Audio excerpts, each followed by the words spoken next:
నమస్తే ఫ్రెండ్స్, నా పేరు మిల్కీజేత గాంధీ. సంక్రాంతి వస్తుందంటే చాలు పల్లెటూరులో పండగ వాతావరణం మొదలవుతుంది. ఈ పండగ వేళ పట్టణాల్లో ఉన్న వారంతా తమ సొంతూలకు బయలుదేరుతారు. అయితే సంక్రాంతికే ఎందుకని ఎక్కువగా తమ సొంతూలకు బయలుదేరుతారు, అందుకు గల కారణాలేంటో మరియు ఈ పండుగ జరుపుకోవడానికి గల ది ప్రిలిమినరీ ఇన్ఫర్మేషన్ బ్యాక్గ్రౌండ్ ని మనం ఇప్పుడు తెలుసుకుందాం ఫ్రెండ్స్. Let's start.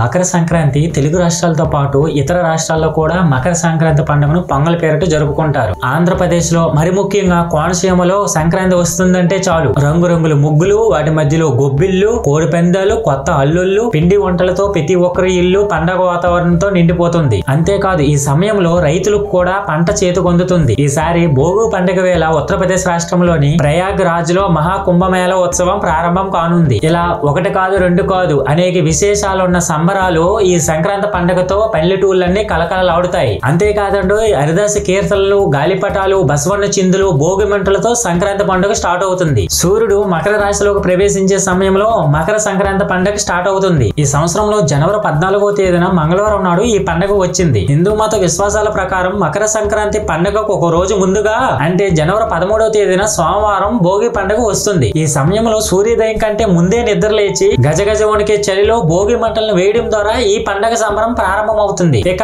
ఇదే రోజున చిన్న పిల్లలకు భోగి పళ్ళను పోస్తారు. పురాణాల ప్రకారం భోగి పండగ రోజునే బద్రీవనంలో శ్రీహరిని పసిబాలుడిగా మార్చి దేవతలందరూ బద్రీ పళ్ళతో రేగు పళ్ళతో అభిషేకం చేస్తారు. సో అదే కాలక్రమేణా రూపాంతరం చెంది భోగి పళ్ళుగా మారాయి. చిన్నపిల్లలపై పూలు, భోగి పళ్ళు పోయడం ద్వారా వారు ఆరోగ్యంగా ఉంటారని చాలా మంది నమ్ముతారు. జ్యోతిష్య శాస్త్రం తెలుగు పంచాంగం ప్రకారం సూర్యుడు ధనరాశి నుంచి మకర రాశిలోకి సంచారం చేసిన సమయంలోనే ఈ సంక్రాంతి పండుగ ప్రారంభం అవుతుంది. సో ఈ ఏడాది జనవరి 14వ తేదీన సంక్రాంతి పండుగ వచ్చింది. ఈ పవిత్రమైన రోజునే సూర్యుడు దక్షిణాయనం పూర్తి చేసుకుని ఉత్తరాయణం పుణ్యకాలాన్ని ప్రారంభిస్తాడు. సో ఈ సమయంలో ప్రతి ఒక్కరూ తమ సామర్థ్యాన్ని బట్టి దాన ధర్మాలు చేయాలి. ఇలా చేయడం వల్ల శుభ ఫలితాలు వస్తాయని నమ్ముతారు. ఇక కొత్తగా పెళ్లి చేసుకున్న వారు బొమ్మల నోము మరియు సావిత్రి గౌరీ వ్రతం చేస్తారు. మరికొందరు పండుగ రోజున తమ పూర్వీకుల ఆత్మశాంతి కోసం తమ సామర్థ్యాన్ని బట్టి దాన ధర్మాలు చేస్తారు. ఈ 3 రోజుల పాటు కోనసీమలో జోరుగా కోడి పందాలు జరుగుతాయి. కేవలం కోడి పందాలు మాత్రమే కాకుండా ఎడ్ల పందాలు కూడా కండక్ట్ చేస్తారు. కృష్ణా, గుంటూరు, తూర్పు, పశ్చిమ గోదావరిలో కోడి పందాలు నిర్వహిస్తే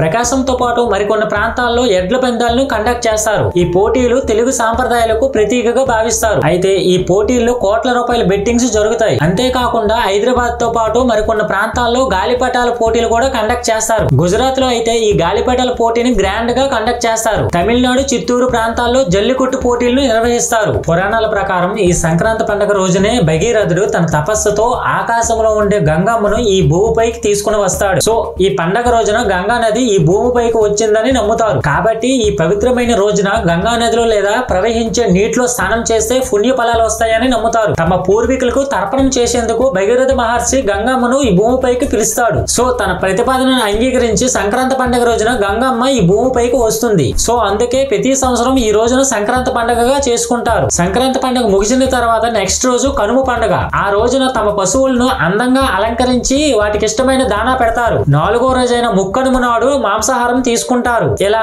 4-5 రోజుల పాటు పండుగ వాతావరణం ఎక్కువగా పల్లెటూరులో కనిపిస్తుంది. సో ఈ సంబరాలన్నింటినీ కొనులారా చూసి తనివి తీర ఆస్వాదించేందుకు తమ సొంత ఊరికి బయలుదేరుతారు. ఇక పండుగ ముగిసిన తర్వాత అందరూ మళ్ళీ పట్టణానికి వెళ్ళిపోతారు. సంవత్సరానికి సరిపడేంత సంతోషాన్ని తీసుకెళ్తారు. సో అందుకే సంక్రాంతిని హ్యాపీ సంక్రాంతిగా నమ్ముతారు. సో ఇప్పటి వరకు నేను చెప్పినటువంటి భక్తి సమాచారం మత విశ్వాసాలపై ఆధారపడి ఉన్నాయి. సో ఇవి కేవలం ఇమాజిన్ ఊహల ఆధారంగా చెప్పబడ్డాయి తప్ప దీనికి ఎటువంటి సైంటిఫిక్ ఎవిడెన్స్ గానీ ప్రూఫ్స్ గానీ లేవు. సో ఇక్కడతో ఈ మాటలు ముగిస్తూ ఇదే టాపిక్ కోసం మరి కొంచెం డెప్త్ గా నెక్స్ట్ ఇయర్ పండుగ మాట్లాడుకుందాం ఫ్రెండ్స్. ఈ వీడియోలో ఉన్న కంటెంట్ మీకు నచ్చినట్లయితే ఒక లైక్ వేసుకుని మీ ఫ్రెండ్స్ అండ్ ఫ్యామిలీకి షేర్ చేస్తూ అండ్ అదే విధంగా ఈ వీడియో బాగుందా లేదా అనే దానికోసం మీ వాల్యుబుల్ ఫీడ్బ్యాక్ ని జెన్యూన్ గా తెలుపుతారని కోరుకుంటూ నెక్స్ట్ వీడియోలో మళ్ళీ కలుద్దాం ఫ్రెండ్స్. అందరికీ బాయ్.